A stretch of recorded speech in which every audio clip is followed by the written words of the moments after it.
Take 10 pounds off me, will you? Just kind of. Me too, man. Donut Lord. You're bulking up, dude. You look. I mean, Getting back in the gym. Here. Finally not hurt for once this entire year. Yeah. That's good. Well, you've got a stocky build anyways. It's just a matter of just kind of. Hasn't always been like that. Really? Yeah, you got just the linebacker shoulders and the arms and stuff. So should have been in the NFL. So you're saying there's a chance? I don't have much height there though, but yeah, maybe more of those one of them little halfbacks. There you go. That was scat backs. Yeah, that's cool. You rolling already? Oh, we're rolling. Okay, all right.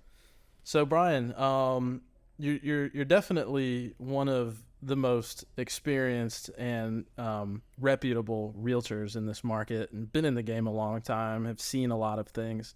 How'd you get your start in the business? So my dad was a home builder for 20 plus years right here in Polk County. So I actually used to sit in model centers and wait on people to come by and make phone calls and show them communities. I was down in Bartow for a little bit and just kind of learned sales from there on and learned how to overcome objections and just to kind of work with people. So model center living was it. So he kind of grew up in that way. Yeah. And what year was that again?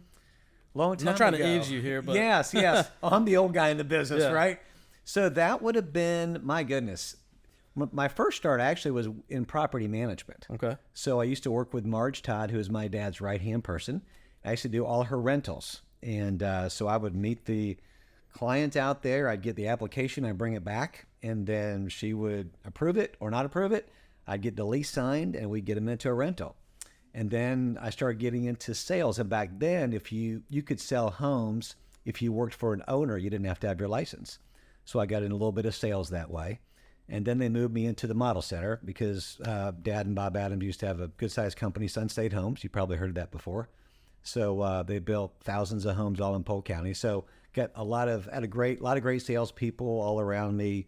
Very experienced, very helpful, very encouraging. So that's when I got put in a model home and kind of go from there.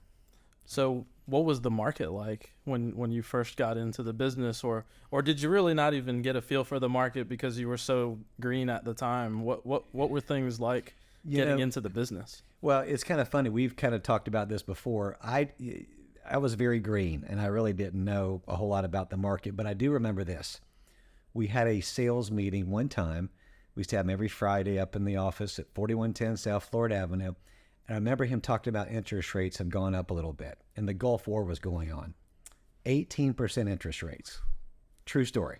Okay? He had record sales, record months at 18%. Goodness. True story. So now when I hear these interest rates being what they are, 7.5, 8.5, they're still really good interest rates. And it's still a great time to buy. Mm-hmm. So one of the things we're trying to educate clients right now is that when, rates go down at some point, they're going to do that. None of us know when, but when they do, what's going to happen, right? More buyers are going to jump in the market, and that's going to take the supply demand. It's going to take prices up. So now's the time to buy. And it's a weird time because now's the time to sell too, because inventory is low. So it's kind of a weird mix right now. Mm-hmm. But either way, real estate is a long-term play. Yeah, absolutely. And it's funny too because we're looking at these rates 7-8%. A lot of people acting as if that's not normal, when in fact 2 and 3 was not normal, and it was in a big way artificially created by a lot of the actions that the Fed was taking at that time with what they called quantitative easing, when they were just buying billions upon billions of dollars worth of mortgage-backed securities to drive the rates down to keep the housing economy moving during the time of COVID. Mm-hmm. So it was kind of artificially propping things up. And I think maybe it just got a little bit crazier than they anticipated when it caused the housing boom that we saw for that 24 month period. Yeah. And it really wasn't good for, some people really made out great, but still, as more than even I do, people waiving appraisals, paying over market value. There was a lot of craziness going on in there. So, but every market has a cycle, right? Yeah. So we're just in a cycle right now, and we're still in Central Florida. Mm-hmm. Goodness sakes, it's a great place to buy. The long-term upside around here is still really strong. Mm-hmm. If you had to identify something that has changed in our industry, whether that be technology or something in the manner that homes are bought and sold, what's been kind of like the biggest change over the years that you've seen that has been a really positive force for our business? Well, I think, you and I are in the Central Florida area. There's a lot of good, I think, professionals that we work with in our industry. I think there's a lot of really good real estate agents. I think everybody, for the most part, is professional and, learning and willing to learn. So I think the same with loan officers. There's a lot of great lenders. You guys do an amazing job right here. And I think there's just a lot of good professionals that really, keep their word. They're people of integrity. They're honest. They get that this is not a quick earn a buck, because when you have that mentality, you don't last in this business, no matter what we're doing, right? Realtor or lender. So I what I've seen the last several years is just more professionals in the business, and the ones that are acting like professionals and doing business the right way. We want to stay around for the long term. Yeah. So I think that's encouraging. Yeah. And there's been a lot of new people getting in the business, and that's been cool to see too, that there still is a hunger and a drive in this industry and a lot of interest around it. If you had to give one or two pieces of advice to newer agents coming in, as someone who has been in the game and walked the talk and become a very successful agent, what kinds of advice would you be giving? That's a good question. I think having, just acting with integrity, doing the right thing. Hey, we're in a business where there are thousands of dollars in commissions floating around on a given transaction. And, we're only human. The temptation is there to do the wrong thing or, not be honest with the buyer or seller or something like that. And I think sometimes it just costs you losing a deal. Sometimes you've always got to do the right thing in this business because, people, that's your reputation, that's your name, which is everything. And my business partner, Russ, we've did our best to kind of walk this out for years. And he's a great example in my life too, of kind of living like that. So it's not to say we never make mistakes. We're human. Mm-hmm. We goof up. I mean, come on. But just having that long-term approach, thinking, man, this is my career.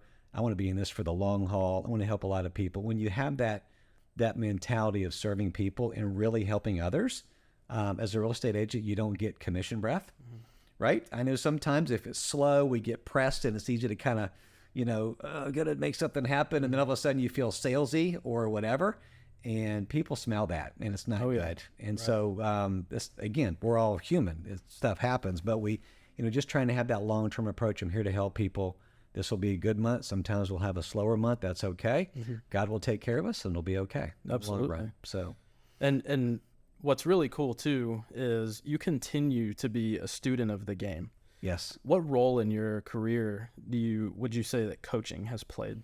That's a great call, or a great question. I'm sorry. We've had a lot of conversations about this. I've had a real estate coach for about 4 or 5 years, and he has absolutely transformed my career. One of the main things he taught me was pick up the phone and make your calls and have lead generation time. And really just try to find those clients. And so he's been a good sounding board.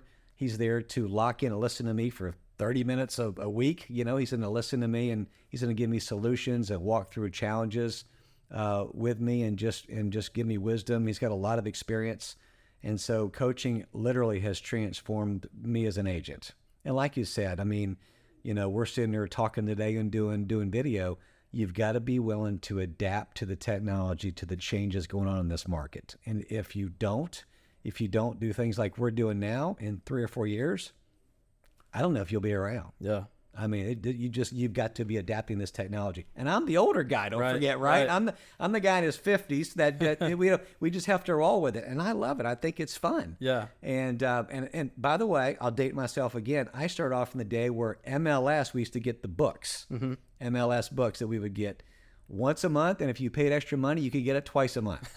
And you would go through those books and you pick up the phone. I sat floor duty at a local office here, and we used to call people, and just set up the appointments. It wasn't technology.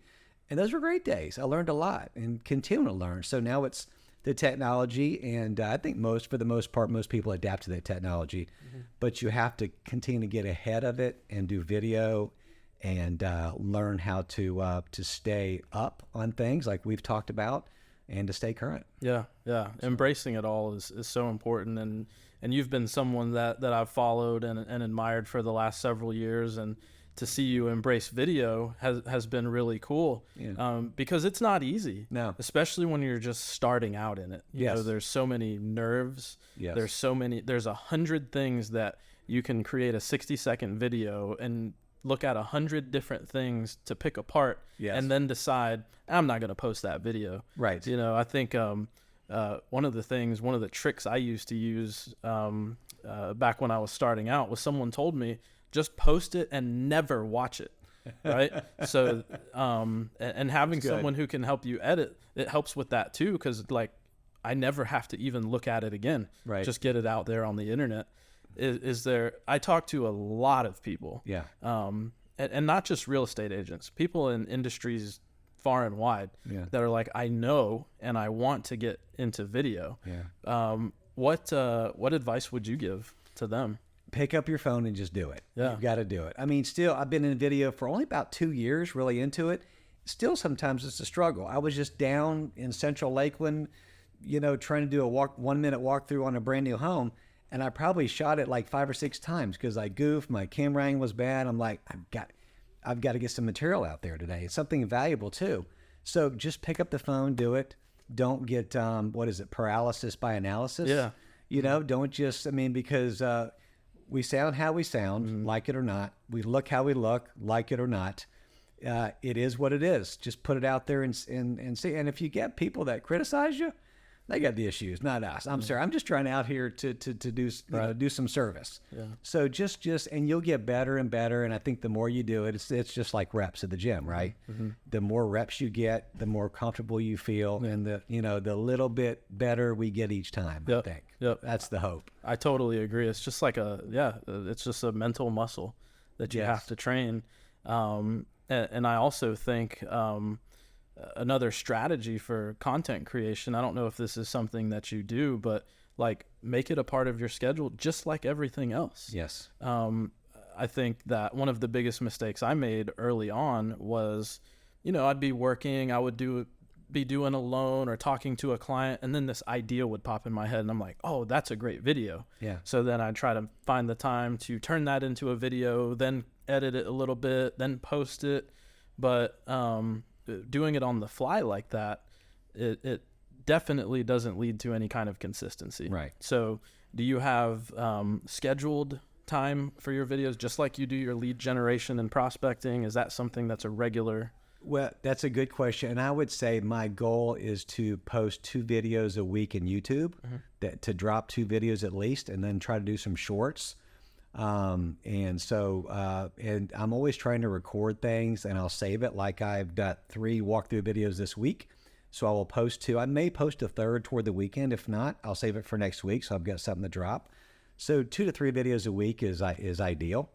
So it is. It's just and if I'm short, I've got to start putting the thinking cap on. Okay, let's do a market update. Let's put together 3 or 4 homes, little 1-minute clips, just something to something that it's not just content, it's something that people are going to enjoy and watch and learn from, and be, we'll expose a house or say, hey, look at this beautiful home. You probably never knew it was there. So it's a combination, but I'll tell you, sometimes it's on the fly though, man. Mm-hmm. This morning I'm sitting there and getting my coffee, and I'm thinking of a new home we've got listed, and we did a nice, cool, slick video on it, and, and Stan did a great job.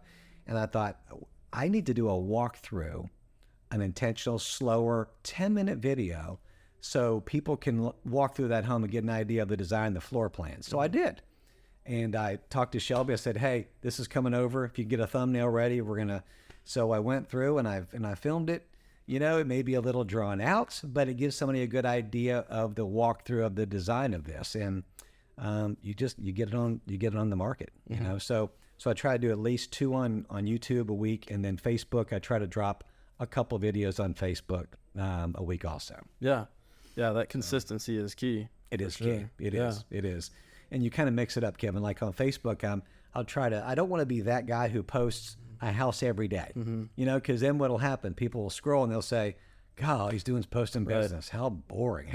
just trying to sell me something. It'll just right? become white noise. Yeah, I will. Yeah, good point. So I try to mix it up with something personal, maybe some of my kids, my church, something from a funny pet thing or something dumb I've done, or I did a central vac system the other day and just turned it on and just, do you think it'll work? Something crazy. You got 200 views and people were commenting, yeah, I had one of those, you know. So just to try to let people know we're human, we're normal people, we live life, you know, and we want to connect with them so they can know, like, and trust us. That's the whole goal. Yeah, absolutely. Yeah, I think it's definitely critical to mix it up a bit, because I have seen those people on both ends of the spectrum, right? I've been talking a lot about our digital storefront lately. You know, if you were to go through the mall and walk up to a store and you see just an array of things in the window, and you're like, I don't know what this store does or sells, you know, that can be accomplished pretty easily by our digital presence. If you know, there's nothing in our biography about our career. You have to scroll 10 posts back to see anything real estate related. It's silly memes and puppies and kids and babies. People are looking at that stuff, right? And they want to see if they're working with a professional, right? And then on the other end of the spectrum is just being too heavy on that and just creating white noise. To where it's like, hey, another listing. Check out this open house. Look at this open house. I just had this closing. Right. It's it gets to be a little much for our audience, which I think having that perspective and being able to sit on the other side of the screen and imagine what perception you're putting out to the people you're connected with is very, very important. That's good. Yeah, they want to see the real you. They want to know, is he just trying to sell me something, or is this what he does and he wants to really help people? So yeah, that's good. For sure. That's awesome. So one of the big things that over the years we've definitely formed a connection on is faith. Can you talk a little bit about how that plays and guides you in your business? Yeah, man, I appreciate that. Yeah.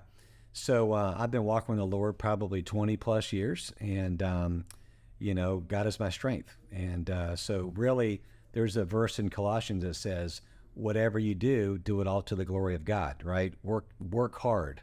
And so the way I see real estate, it's a type of ministry. I'm helping people out. God puts me in front of the people he wants to put me in front of. And he protects me from people he don't want me to be in front of, if you will, right? So I think as a Christian, it's our job just to do the best we can, but also to serve God with our business. And again, that doesn't mean we're always perfect or correct, but man, if we can just have that servant heart, servant attitude, that really, really helps. And I've got a chance to share my faith with people. And then I pray with a lot of my clients when we go to list their home or do a contract. Well, can I pray for you? And I just did it about a week ago with a guy in North Lakeland. And I just prayed for him really quick after. And he goes, picked his head. He goes, well, that's never happened before. And I went, well, awesome, man. We need God's help. We need God's strength, right? Got to put God first. He'll help us. He'll take care of us.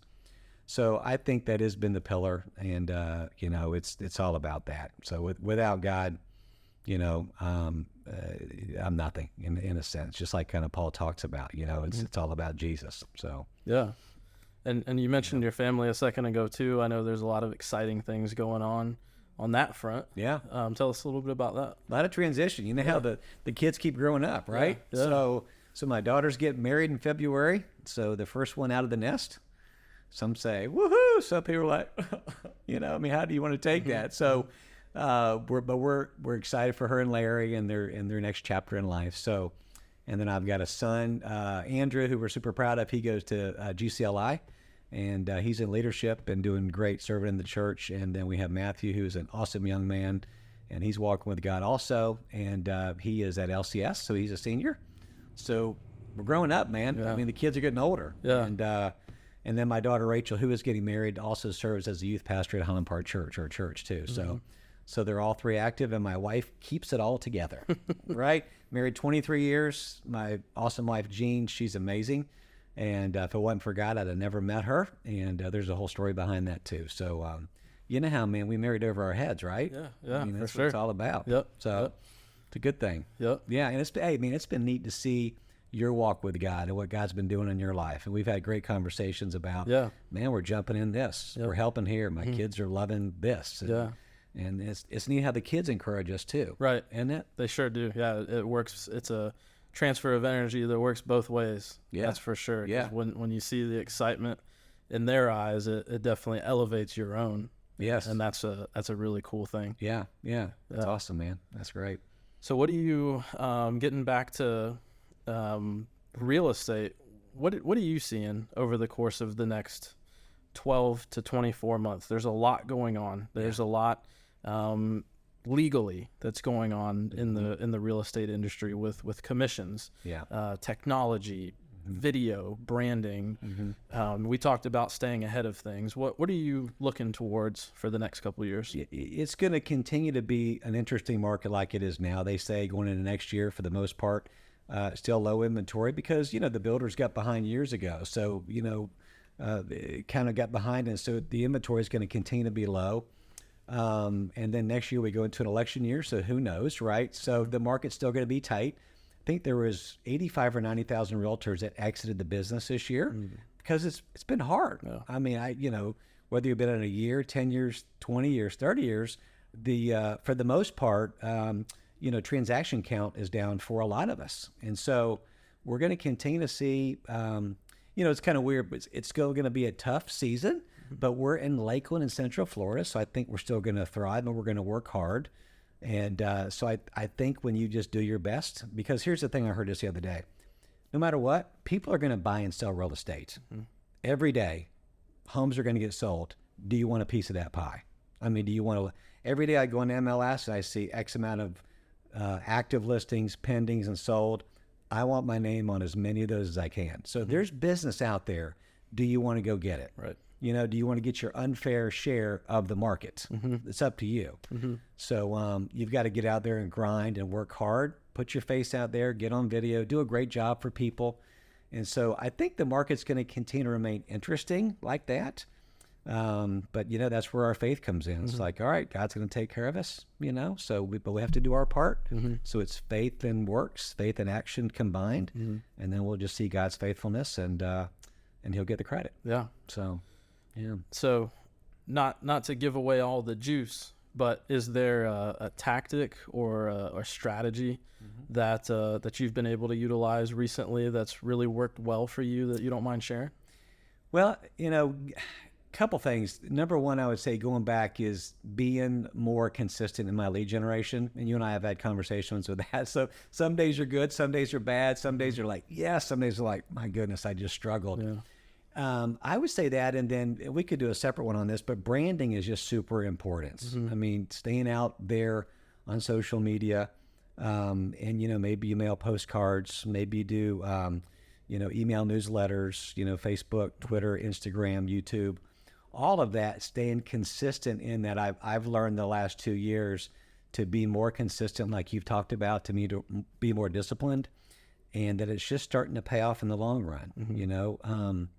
I think we all want to get to the point of just having referral business, right? Just having people pick up the phone and call you, and that's what we want to get to, right? So I'm not there yet, but I get a certain percentage of that, which is great because they already have done business with me and they want to. And I'm always very honored when they do that. I'm like, man, thank you so much for calling me back. And we've talked about that, the same thing with you, with refis or, new purchases, sisters or brothers or whatever coming in. So just keep in touch with that database. That referral base is so important. And then just finding out who the new clients are out there that we're looking for. So it's not going to be easy. It's not doom and gloom. CNN and the other, sorry, you can edit that out. I didn't mean it like that. Just sitting there thinking I'm throwing somebody underneath the bus, sorry. If there's anyone that deserves it. Yeah, I literally did not mean that. The most popular newscast. But the news and social media will tell you that they'll put fear, right? Yeah. We know that. They're really good at that. It's not that bad out there. It's fine. The market's going to be fine. Don't wait and buy real estate. Buy real estate and wait. Oh, yeah. Such good advice. So jump in the market. It's a great time to buy. Look at those rates. What is it? Date the rate, marry the house. I've heard that before.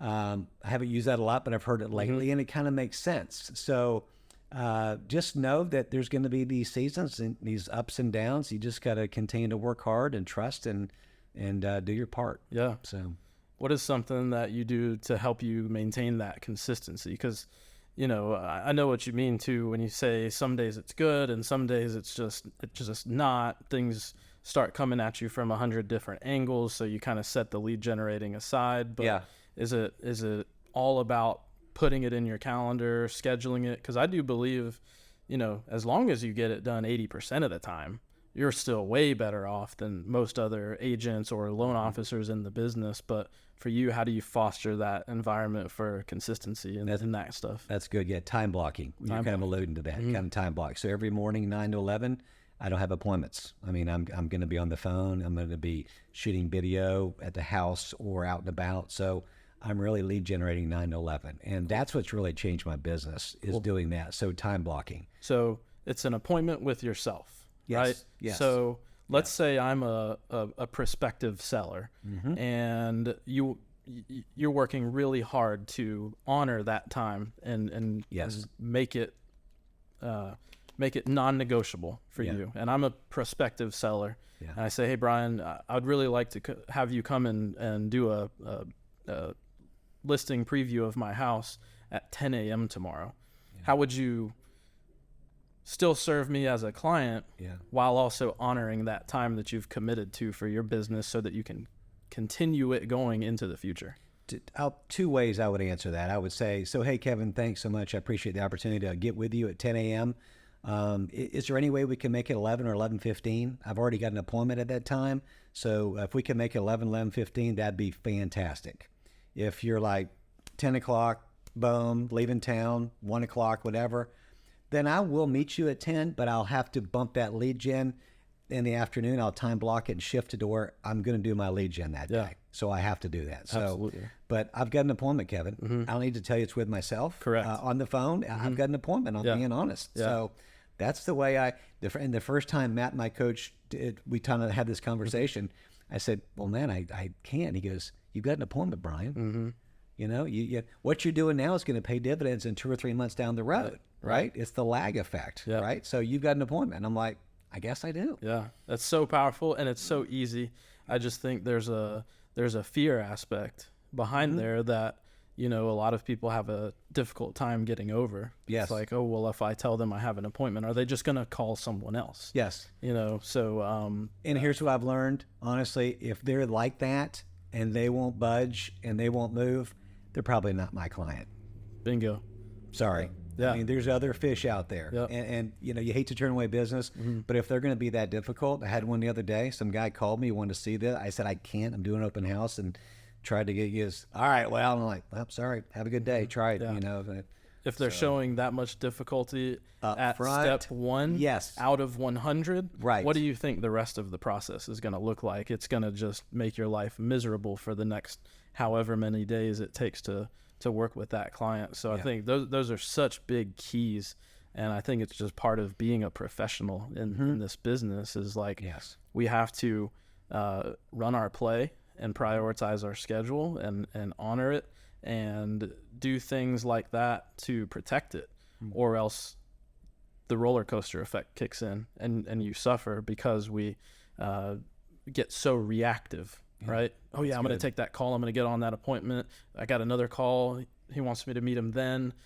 So a week, 2 weeks goes by with zero prospecting. And then 2 months later, you're like, why is my pipeline completely empty? Right. Yes. Yeah. If I know where I have a month that it's been bad, you can almost track it back to 2 or 3 months prior. And that did happen to me a little bit this summer where we traveled for my son's basketball and I wasn't consistent in that. And 2 or 3 months later, it was slow. And I had, it was very, not a great closing month. And I can track it back for this couple weeks. I kind of slacked a little bit. Yeah. To your point. Yep. Yeah.